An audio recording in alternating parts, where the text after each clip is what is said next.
नमस्कार दोस्तों, प्रस्तुत है मुंशी प्रेमचंद की कहानी धिक्कार का अंतिम भाग। न जाने कितनी रात गुजर चुकी थी। दरवाजा खुलने की आहट से माताजी की आंखें खुल गईं। गाड़ी तेजी से चलती जा रही थी, मगर बहू का पता न था। वो आंखें मल कर उठ बैठी और पुकारा, बहू बहू। कोई जवाब न मिला। उनका हृदय धक धक करने लगा। ऊपर के बर्थ पर नजर डाली, पेशाब खाने में देखा, बेंचों के नीचे देखा, बहू कहीं न थी। तब वो द्वार पर आकर खड़ी हो गई। बहू का क्या हुआ? ये द्वार किसने खोला? कोई गाड़ी में तो नहीं आया? उनका जी घबराने लगा। उन्होंने किवाड़ बंद कर दिया और जोर जोर से रोने लगी। किससे पूछें? डाक गाड़ी अब न जाने कितनी देर में रुकेगी। कहती थी, बहू मर्दानी गाड़ी में बैठे, पर मेरा कहना ना माना। कहने लगी, अम्मा जी आपको सोने की तकलीफ होगी, यही आराम दे गई। सहसा उसे खतरे की जंजीर याद आई। उसने जोर जोर से कई बार जंजीर खींची। कई मिनट के बाद गाड़ी रुकी। गार्ड आया। पड़ोस के कमरे से 2-4 आदमी और भी आए। फिर लोगों ने सारा कमरा तलाश किया। नीचे तख्त को ध्यान से देखा। रक्त का कोई चिन्ह न था। असबाब की जांच की। बिस्तर, संदूक, संदूकची, बर्तन सब मौजूद थे। ताले भी सब बंद थे। कोई चीज गायब न थी। अगर बाहर से कोई आदमी आता तो चलती गाड़ी से जाता कहां? एक स्त्री को लेकर गाड़ी से कूद जाना असंभव था। सब लोग इन लक्षणों से इसी नतीजे पर पहुंचे कि मानी द्वार खोलकर बाहर झांकने लगी होगी और मुठिया हाथ से छूट जाने के कारण गिर पड़ी होगी। गार्ड भला आदमी था। उसने नीचे उतरकर 1 मील तक सड़क के दोनों तरफ तलाश किया। मानी का कोई निशान ना मिला। रात को इससे ज्यादा और किया भी क्या जा सकता था। माताजी को कुछ लोग आग्रहपूर्वक एक मर्दाने डिब्बे में ले गए। यह निश्चय हुआ कि माताजी अगले स्टेशन पर उतर पड़े और सवेरे इधर उधर दूर तक देखभाल की जाए। विपत्ति में हम प्रमुखापेक्षी हो जाते हैं। माताजी कभी इसका मुंह देखती, कभी उसका। उनकी याचना से भरी हुई आंखें मानो सबसे कह रही थीं, कोई मेरी बच्ची को खोज क्यों नहीं लाता? हाय, अभी तो मेरी बच्ची की चुंदरी भी मैली नहीं हुई। कैसे कैसे साधुओं और अरमानों से भरी पति के पास जा रही थी। कोई उस दुष्ट वंशीधर से जाकर कहता क्यों नहीं, ले तेरी मनोभिलाषा पूरी हो गई, जो तू चाहता था वो पूरा हो गया। क्या अब भी तेरी छाती नहीं जुड़ाती?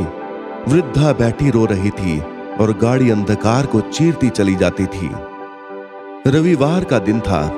संध्या समय इंद्रनाथ 2-3 मित्रों के साथ अपने घर की छत पर बैठा हुआ था। आपस में हास परिहास हो रहा था। मानी का आगमन इस परिहास का विषय था। एक मित्र बोले, क्यों इंद्र, तुमने तो वैवाहिक जीवन का कुछ अनुभव किया है, हमें क्या सलाह देते हो? बनाए कहीं घोंसला या यूं ही डालियों पर बैठे बैठे दिन काटें? पत्र पत्रिकाओं को देखकर तो यही मालूम होता है कि वैवाहिक जीवन और नरक में कुछ थोड़ा सा ही अंतर है। इंद्रनाथ ने मुस्कुराकर कहा, यह तो तकदीर का खेल है भाई, 16 आने तकदीर का। एक दशा में वैवाहिक जीवन नरक तुल्य है तो दूसरी दशा में स्वर्ग से कम नहीं। दूसरे मित्र ने कहा, इतनी आजादी तो भला क्या रहेगी? इंद्रनाथ ने कहा, इतनी क्या, इसका शतांश भी ना रहेगी। अगर तुम रोज सिनेमा देखकर 12 बजे लौटना चाहते हो, 9 बजे सोकर उठना चाहते हो और दफ्तर से 4 बजे लौटकर ताश खेलना चाहते हो, तो तुम्हें विवाह करने से कोई सुख ना होगा। और जो हर महीने सूट बनवाते हो, तब शायद साल भर में भी ना बनवा सको।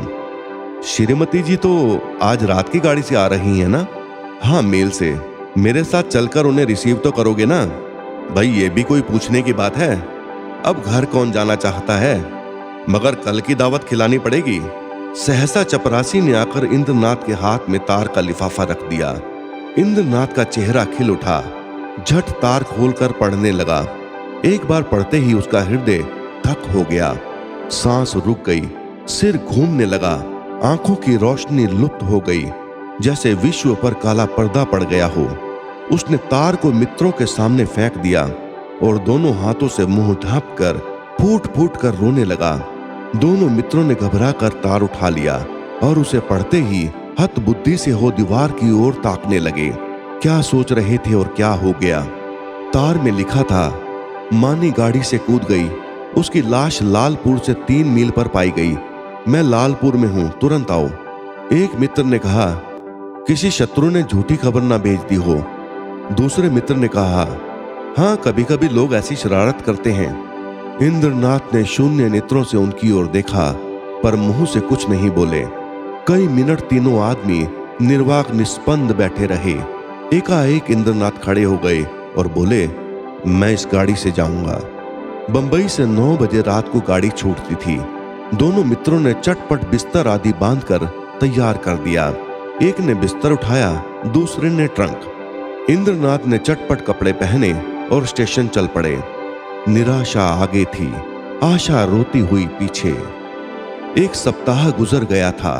लाला वंशीधर दफ्तर से आकर द्वार पर बैठे ही थे कि इंद्रनाथ ने आकर प्रणाम किया।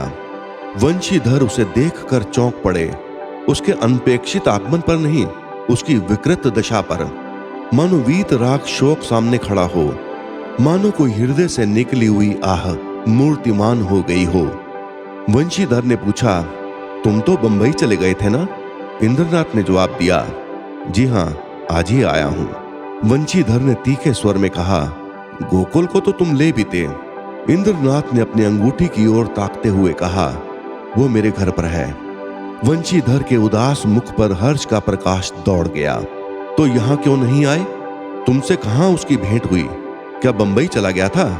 जी नहीं, कल मैं गाड़ी से उतरा तो स्टेशन पर मिल गए, तो जाकर लिवा लाओ ना। जो किया अच्छा किया। ये कहते हुए वो घर में दौड़े। एक क्षण में गोकुल की माता ने उसे अंदर बुलाया। वो अंदर गया तो माता ने उसे सिर से पांव तक देखा।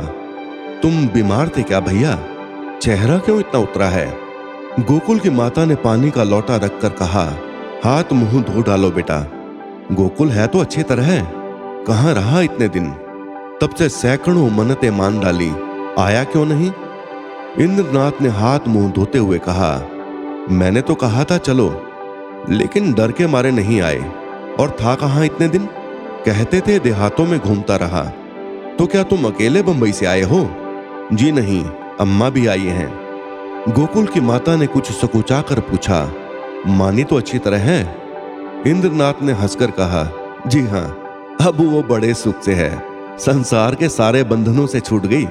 माता ने अविश्वास करके कहा, चल नटखट कहीं का, बेचारी को कोस रहा है।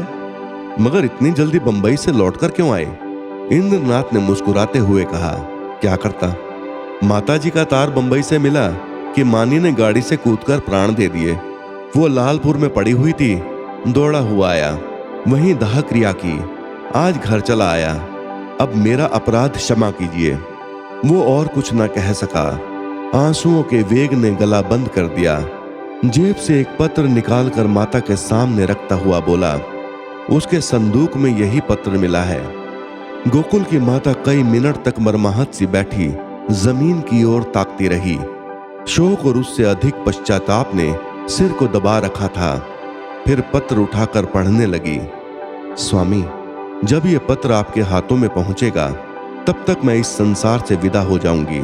मैं बड़ी अभागिन हूं, मेरे लिए संसार में स्थान नहीं है। आपको भी मेरे कारण क्लेश और निंदा ही मिलेगी। मैंने सोचकर देखा और यही निश्चय किया कि मेरे लिए मरना ही अच्छा है। मुझ पर आपने जो दया की थी उसके लिए आपको क्या प्रतिदान करूं? जीवन में मैंने कभी किसी वस्तु की इच्छा नहीं की, परंतु मुझे दुख है कि आपके चरणों में सिर रखकर न मर सकी। मेरी अंतिम याचना है कि आप मेरे लिए शोक न कीजिएगा। ईश्वर आपको सदा सुखी रखे। माता जी ने पत्र रख दिया और आंखों से आंसू बहने लगे। बरामदे में वंशीधर निस्पंद खड़े थे और जैसे मानी लज्जानत उनके सामने खड़ी थी। दोस्तों, आपको ये कहानी कैसी लगी? कृपया कमेंट करके अवश्य बताएं। यदि कहानी अच्छी लगी हो तो कृपया चैनल को लाइक और सब्सक्राइब अवश्य कर दें। धन्यवाद।